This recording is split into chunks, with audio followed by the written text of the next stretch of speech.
Jeremy Oliver here with Jamie Pike at Pikes in the Clare Valley, and we're now going to be tasting the reserve level, called the E.W.P Shiraz, from the magnificent 2021 vintage here in Clare. This, I have to say, I've had this wine before. It's in our shop. This is an exciting wine to drink. It's really, I love the fact that you see it's in a Burgundy bottle, which tells you everything about the aspirations of the maker. Yep. And that you're looking to make that medium-bodied, softer.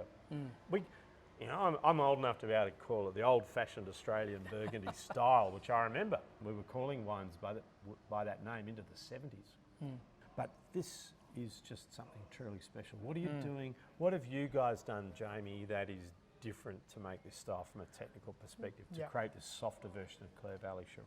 Absolutely. So I think, our style of red winemaking has evolved over the years, but where we are now with, making the parcels of wine that typically end up in this wine, is that we're incorporating quite a large amount of whole bunch and whole berry in the fermentation. So your comments before about Burgundy, absolutely valid. And as a bit of an aside that is related, we also, with the Pike and Joyce brand, we make a huge amount of Pinot Noir in the same winery that this wine is crafted. So, there are absolutely lessons that have been learnt over many, many years about those management of small, red ferments that really bring the most out of the aromatics, style of Shiraz that we grow here on the estate.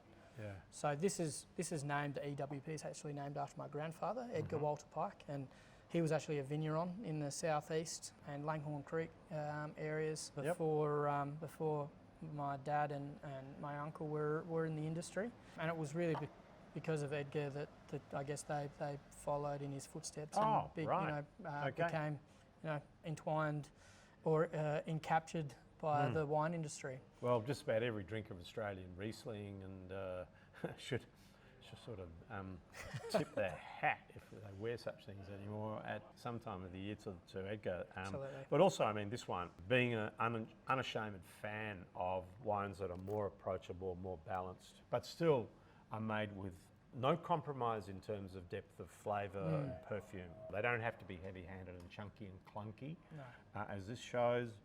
And I think that this has the balance and finesse. This wine is going to go 20, 30 years plus, no issue whatsoever. If you look at also, the great Lindemans wines of the 1960s in the Hunter, which are Shiraz, the 65, 66s, they were even lighter than this to start with. And they just evolved superbly, and when they were 40 plus years of age, still drinking absolutely wonderfully. So I especially this is under a screw cap, which is better than a cork for longevity.